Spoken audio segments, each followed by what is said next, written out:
How do we find the next Tage Thompson, the next Jack Hughes, the next Dylan Cousins, Nico Hischier? Today we are going to be looking at breakout centers that could potentially win you your fantasy hockey leagues. So let's start it off with snubs. Guys that I don't think are going to break out for a number of reasons. The first player is Anton Lundell of the Florida Panthers. He had a sophomore slump last year, only 33 points in 73 games. I think Lundell is going to be an amazing player in the future, but if you take a look at the lines here, there's a clear reason why he cannot break out.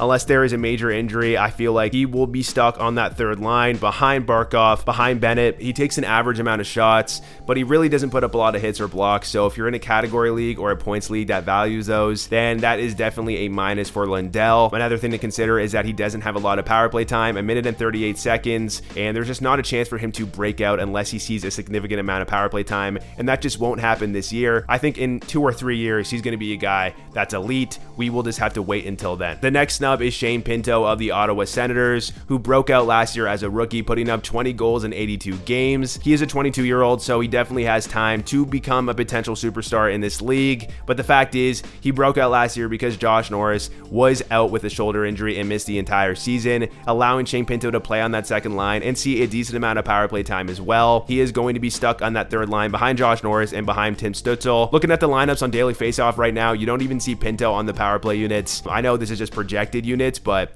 the fact is the Senators have so many guys and Pinto just doesn't have a place right now. In general, I expect Pinto to be, a 40-point player. He probably will score less goals as well, considering Josh Norris is back. We will have to see how he develops in the next couple of years, and maybe you'll see more opportunity then. The next snub on this list is Wyatt Johntson of the Dallas Stars, who surprised a lot of people as a rookie, putting up 24 goals in 82 games. A lot of people have him pinned down as a guy who could break out, but there are a couple of issues. The number one issue being the fact that he is not going to be on the first line power play unit. Last year, the Stars had the 5th best power play in the league, and that is because you had Joe Pavelski, Roope Hintz, Jamie Benn, Jason Robertson, and Miro Heiskanen popping off. They are not going to change that unless someone gets injured or Pavelski just falls off a cliff because he is getting up there in age. I just don't see how Wyatt Johntson is going to break out. Now, Wyatt Johntson could be fantasy relevant in a deeper league. He is going to be playing top 6 minutes, centering a line likely with Jamie Benn and Matt Duchene, who the Stars brought in this offseason, but in general, it will be hard for him to break 25 goals or 50 points. So definitely don't see him having a huge breakout. The upside is just not there right now, but I do think he is a guy to watch out in the next couple of years, especially when Pavelski gets older and probably retires. That will give him the opportunity to really break out. Next up is Calder Trophy winner Matty Beniers of the Seattle Kraken. He had an amazing rookie year, 24 goals and 57 points in 80 games on a surprising Kraken team that made it to the playoffs and beat the defending Stanley Cup champions in the first round. Now, I do think he's more of a Zegras type player in terms of a breakout, and what I mean by that is that I don't think he is going to eclipse 70 points. It might be, a 10-point total increase. He puts up 65 to 70 points this year, but that's not much of a breakout. It's hard to imagine him really popping off just because the Kraken run a very balanced offense. They run 3 lines. They also run 2 power play units. The only upside I see with Beniers here is him taking another leap because he was 19 last season.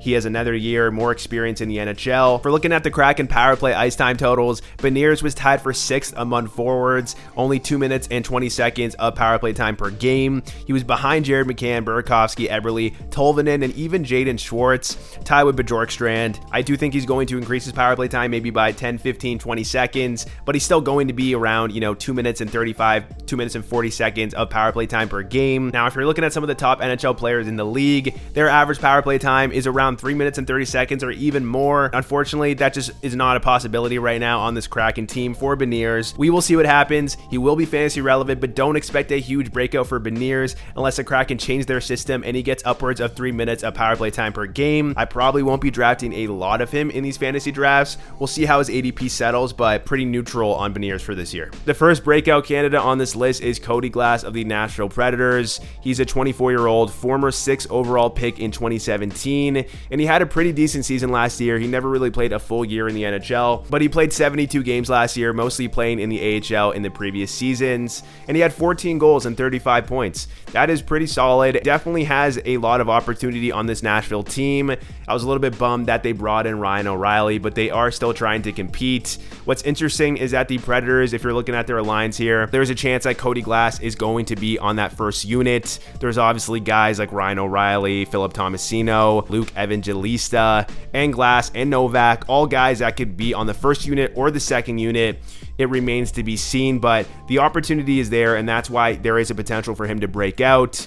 If you're looking at his ice time as well, he only averaged 14 minutes and 46 seconds per game, and his power play time was 2 minutes and 15 seconds. If those numbers go up, you could see him potentially hitting 50 or 60 points, because I do think the talent is there. If we're talking about age curves and the peak age for NHL production, the peak age is actually 24 years old, and that is how old Cody Glass is. So we'll see how it all develops, guys. I don't think he's going to be drafted in most leagues, but he could be a sneaky waiver wire pickup in the second half of the season if he does break out. Next up is Logan Cooley, a 19-year-old rookie for the Arizona Coyotes.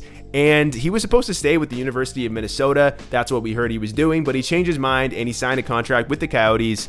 And I'm definitely interested in seeing how he develops this year. I don't think he is going to be a very fantasy relevant player. For looking at historical rookie seasons, especially on a team like the Coyotes, it's just hard to imagine him putting up more than, 55 points. I expect Cooley to put up 45 points this year. If we're looking at his stats on Minnesota, man, he was absolutely disgusting. In 39 games, he had 22 goals and 60 points with Minnesota, which is absolutely elite. He played incredible at the World Juniors as well, putting up 7 goals and 7 assists in 7 games. So yeah, he's a future superstar in this league, but in general, rookies are not very fantasy relevant unless you're talking about, Crosby, McKinnon, Ovi, these type of guys. But in the last 20 years, we haven't seen a lot of 19-year-olds have these fantastic rookie seasons. In general, he doesn't have elite line mates, and there's a chance he's not on the first line power play. I would love to see him out there with Hayton, Keller, Schmaltz, and Sean Durzi, who I believe is going to be running the first line power play. We will see what happens, but if he does get significant ice time and he's playing on the first line power play unit, he could be a guy that puts up 50 to 60 points this year and heat up at the end of the season. Next up is Morgan Frost of the Philadelphia Flyers, who did break out last year. He played his first full season in the NHL,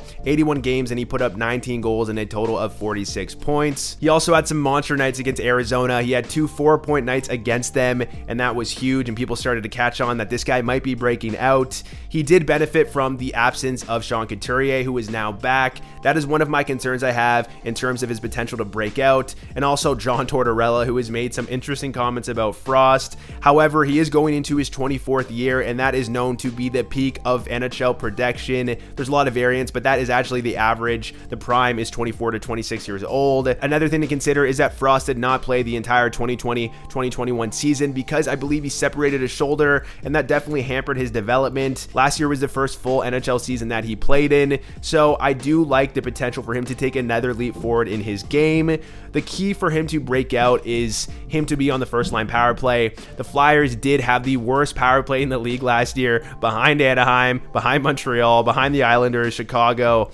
Flyers were the worst, and I would like to see them improve. Unfortunately, they might improve by having guys like Couturier and Atkinson back, and that could bump Frost to the second unit. They might have Konechny, Couturier, Atkinson, Cam York, and Owen Tippett on their first line power play unit, as you guys can see right here, and that would obviously be a hindrance on the potential for Frost to break out. We will see what happens, but I would really like to see him get that power play time and stay on the first line. If that is the case, then expect him to potentially hit 25 plus goals and around 60 to 65 points.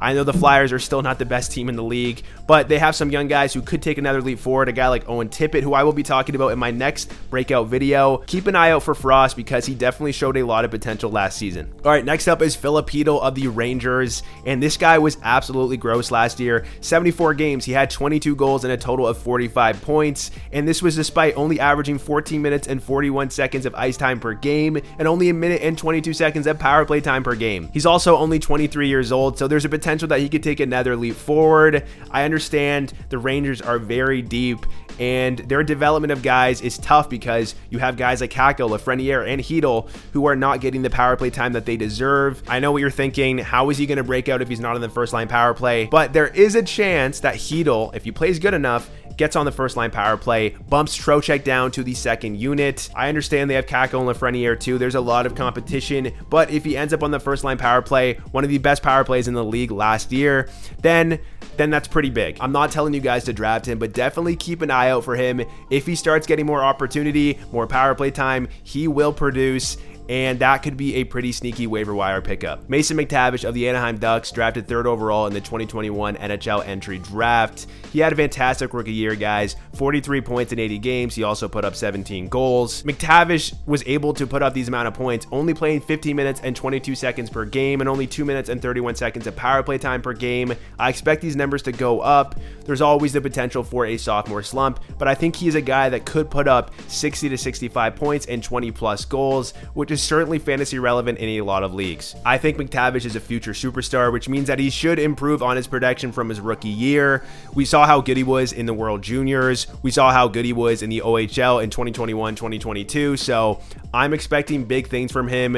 It will take a couple of years, in my opinion, for him to get to that elite territory because the Ducks need to get some better players surrounding McTavish and Zegras. If we're looking at the lines here, it's not the greatest line mates for McTavish. They added Alex Killorn, who could play with McTavish, but I'm not very high in Killorn. He's 33 years old and he had a career year last year playing around those elite players on Tampa. It is not going to happen again for Killorn. You have Ryan Strome, you have Frank Vetrano, you know, Troy Terry could play on the line with Zegras, but again, just not elite talent around McTavish. And that means that he probably won't be able to have a monster season, but I do expect him to take another leap forward and get around 60 points. Keep an eye out for McTavish. If you're in a plus-minus league, it could be tough. You know, he doesn't put up the greatest peripherals, but I think his shot total is going to increase. Hits and blocks are okay. I don't think I would be drafting him in best ball, but definitely keep an eye out for him. He could surprise some people. I expect the year after this season to be the year where he really breaks out, but I do expect a point increase. Gabriel Vilardi broke out last year. He had 23 goals and 41 points in 63 games with the Los Angeles Kings, but I think he could break out even further on the Jets. He's not even getting drafted in best ball drafts right now, which I think is absurd. He's a guy that could put up 30 goals on this Jets team. I understand right now he is going to be on the second line, but there's rumors Scheifele might get traded, and if that's the case, then maybe Vilardi is the first line center for the Jets. Even with Scheifele around, Vilardi is projected to be on the first line power play as well, so I am expecting big things. He did get a lot of power play time last year, but he only averaged 15 minutes and 30 seconds of total ice time per game, so I expect that number to go up. Yes, his shooting percentage was high at 18.9%, but his career shooting percentage is pretty high as well, so I'm not expecting a lot of regression there. 82 game pace of 29 goals, guys. That is pretty incredible, and he's going to be 24 years old. We could see him take another leap forward and improve on his production. In general, I'm really high in Vilardi, and I love him as a late round flyer. I think he's going to fly under the radar because he's not a big name and he's on the Jets now. We will see what happens, but definitely keep an eye on Vilardi, especially if Scheifele gets traded too. The opportunity there is going to be big for him. If Scheifele is still on the team, Vilardi still will see top 6 minutes and center the second line, likely with Perfetti and Iafallo on the wing, maybe Nino Niederreiter. Not the best line mates, but if Cole Perfetti takes another leap, then who knows, that could benefit Vilardi as well. Take a look at Vilardi in your later rounds. He has a lot of upside. One of my favorite breakout candidates this year is Kirby Dach of the Montreal Canadiens, and I think people sleep on him because he only played 58 games last year, but his 82 game pace was 54 points and 20 goals. That is pretty solid, and he's only 22 years old. He was a former 3rd overall pick, guys, and I think he has a lot of potential, especially playing with Nick Suzuki and Cole Caulfield on that first line power play. Now, I know Kirby Dach is a center. I'm not sure how they run their lines. The projected lines right now have Kirby Dach on the first line with Suzuki and Caulfield, so he will likely have dual eligibility, which is definitely a plus, but there is a chance that they have him on the second line. Either way, he's going to be playing on that first line power play with Suzuki and Caulfield, and even though Montreal had a bottom 5 power play last year, Cole Caulfield missed half of the season, Kirby Dach missed like 23 games, and if they are all healthy, then you could see this power play improve, And if these guys take another leap forward, Montreal could be a very fun team to watch. If we're looking at age curves, we usually see players gradually get better leading up to the age of 24 where they peak. A lot of variance, but that is the average. And then they have a prime of 24 to 26 years old. If that is the case for Dach, he should take another leap forward as he is only 22 years old. And he has plenty of opportunity on this Canadiens team. He's going to see a lot of ice time. And hopefully if all of those guys stay healthy, he could be a guy that has 20-25 goals and also, 60 to 70 points, guys, because 82 game pace of 20 goals and 54 points last season.